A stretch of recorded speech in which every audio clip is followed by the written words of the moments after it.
What's up? So, yesterday I got a little drunk and I filmed my top 10, my personal top 10 favorite Godzilla films. But I messed up the audio. So, it's no good. It's no good. So, I have to redo it. So, instead of redoing it, because, I don't know, I hate immediately redoing something I just did, I decided I would do my, in no particular order, I don't want to say top 7 Halloween films. Top 7 Halloween films. So this is in no particular order. I think that they're just 7 great films to get you in that Halloween spirit, from September to October before Christmas gets going. So, starting it off, I'm going to start off with a newer film. It's from 2013, All Hallows Eve. Now, this is the one that went directly under everyone's radar, including me. I didn't see it until, I'm going to say 2016. But, okay, first off, it's terrifying. It's scary. But it's pretty good. Now, the reviews I see on IMDb, I'm a little out of it, but are 3.8 out of 10, 2 out of 10 everywhere. But that's insane. It's, to break it down a little bit, it's a horror anthology film. Oh, this is going to be top 8 now. I made a mistake. It's a horror anthology film. It's got 3 main stories with an overarching 4th, or whatever. And there's recurring characters. There's interesting characters. There's a cohesive plot with the overarching. It's really good. It's not the most well-made film, but you can see that there was something actually put into this, and it really shows. It's really good. I have no idea why it went under everyone's radar. There was a sequel, and it's really bad. I would just skip that entirely. But the first one, All Hallows Eve 2013, fantastic. For what it is, it's fantastic, and it gets you right in the mood for Halloween and some good scares. So check that one out for sure. Okay, so I guess Hallows Eve was 8. Once again, no order. But so I guess the new number 7 that I somehow just remembered is Creepshow. It's Creepshow, 1982. It's the classic. It was the horror anthology of that huge boom in the 80s. Arguably, it started it. But it's Creepshow, dog. You got Romero, Stephen King. It's so good. It's so good. It's I don't know what to do other than keep saying it's Creepshow. So do 2 more. It's Creepshow. It's Creepshow. I don't know what else you want. It's amazing. It's I would say in anthology, in terms of horror anthologies, excusing the no overarching, because I really like the overarchings. But without that, it's the pinnacle. It's a masterpiece. So that's definitely a must watch in the Halloween season. Okay, so we're back on track now. So number 6, we're gonna have Night of the Demons. Now, okay, I don't like the way I said that at all. So back on track. Number 6 now is going to be Night of the Demons. Now, this is another one that completely just slipped by me for so many years. But a few years ago, I finally got around to watching this one. I don't even know what to say now, because I finally watched it, and it's an absolute Halloween classic. It's from 1988, so it's kind of more recent, if you know what I'm saying. And it's a good story with some kids on Halloween, and they're going to a house party, and the girl, I think it's Angela, oh it is. And there's some weird stuff, and then there's a night, and there's demons. And it's really good. It's really, really good. It's another one where, we've all seen the poster and the little tagline, but how many of us have actually seen the movie? Now, there is one little kind of warning for the movie. There's some really, really graphic sexual imagery that kind of comes out of nowhere. And it definitely taints the film a little bit. But also, there's some really scary parts in this movie. It's really good. It's really interesting. The characters, now it's a horror film. It's a slasher film-ish. So there's a little cut and paste, but there's some really interesting development in this film that a lot of other horror films just simply do not have. So for that alone, and for the obviously the makeup effects, it's a must watch for Halloween. It's a fantastic film. I think everyone, if you have not seen it, you'll love it. So, I don't know if that was 5 or 6. I think it was 6. So, number 5. Now, this one was super tough for me to pick.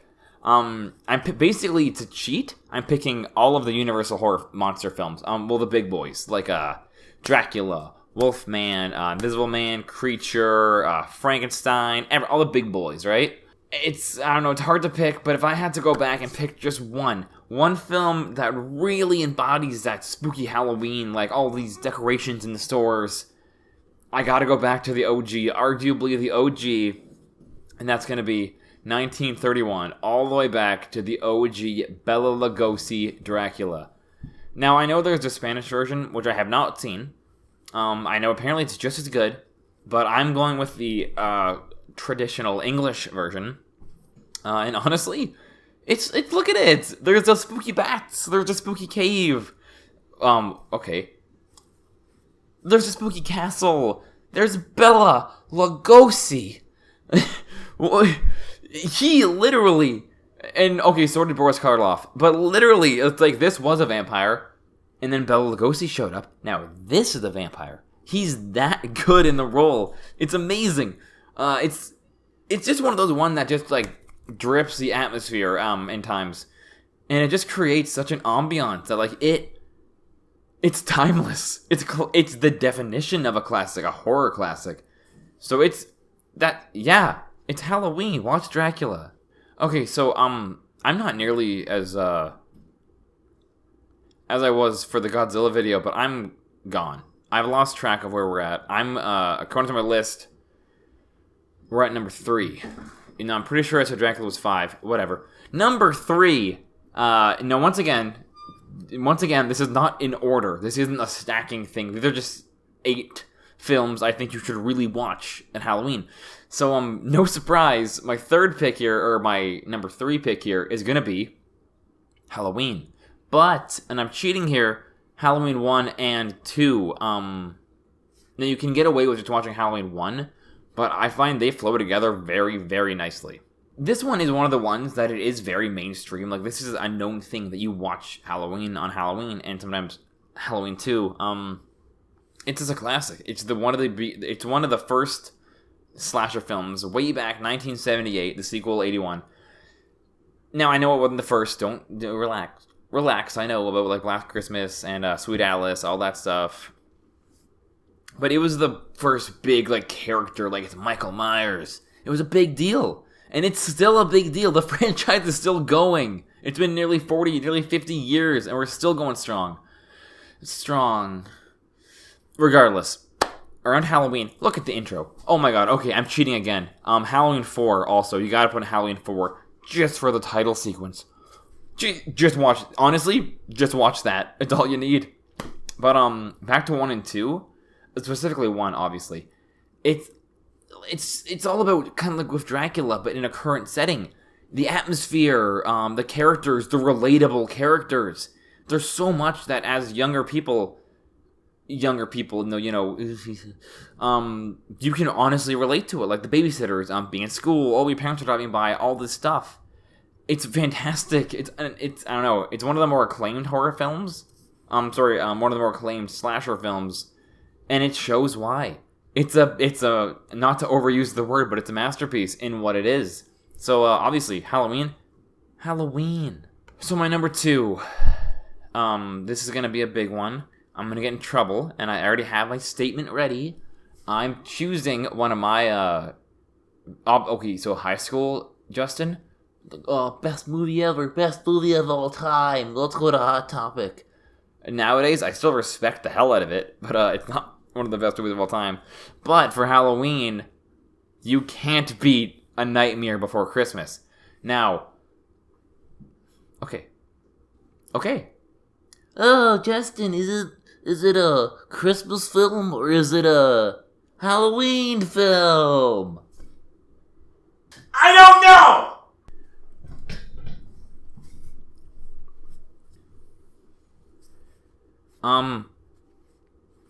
Ignoring that, no,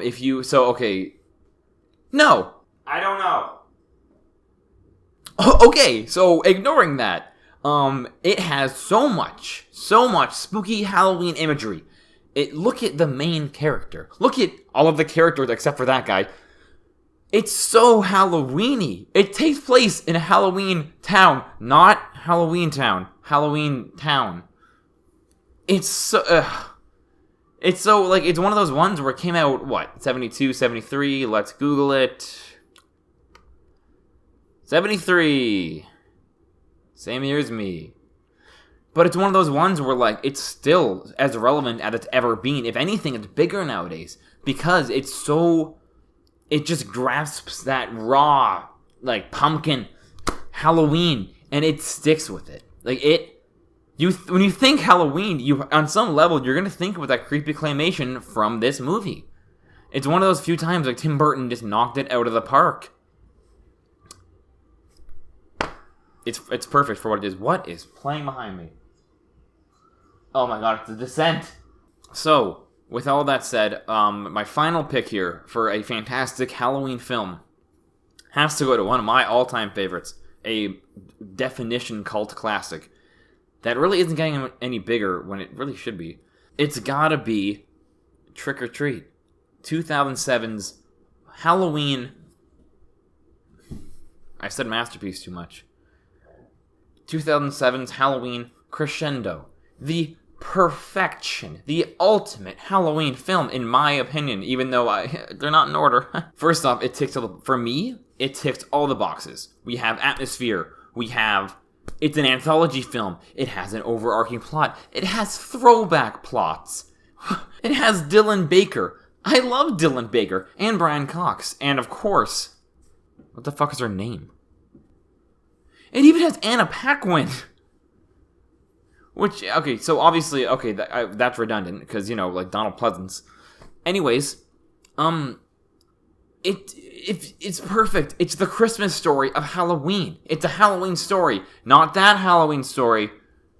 But it has that everything to it. There's everything. There's pumpkins, there's spooky ghosts, there's actual ghosts, there's zombies, there's a vampire guy, kind of. Man, if you're... Oh, wait a minute. I missed one. Okay, you know what? I made a huge mistake, but we're keeping it in the video. So, this is my big pick. I have to watch this one on Halloween. But if there was one more I had to watch on Halloween, it has to go to 1987's Monster Squad. Monster Squad! I love this movie more than most movies. It's in my fave 5. We'll do a video later, maybe 10, but it's in my fave 5. It snuck up on me. I saw it as a kid in the video stores, and I just saw this generic poster, and I'm like, whatever. And then, due to someone's recommendation, I finally got around to watching it, and oh my god, it is perfection. It is a masterpiece. It's amazing. It's so I literally cannot recommend this movie enough. It not only borrows from other films, but adds its own, this unique, kind of obviously I said unique, but like a Goonies style flavor to a Halloween film. The characters are they're both like cookie cutters, obviously like other characters, but they're also so original with the way the actors portray them. The father, the mother, Dracula. It's so good. I will never not recommend Monster Squad to anybody. It's a film that everyone can enjoy, especially around Halloween. So, I think that ended up being, that could have been 9, it could have been 8. I don't know, it's late, it's a Monday, and I've been drinking. So we could be at like a 32 for all I know. But those are my Halloween horror film recommendations to really boost up your Halloween spirits this year, 2018. Thank you all for watching. Thank you so much for putting up with me. I'll probably redo that Godzilla video sometime. I have a ton of videos planned here. So thank you so much for sitting with me through this inaugural video to kind of like revamp the channel. And until next time, bye.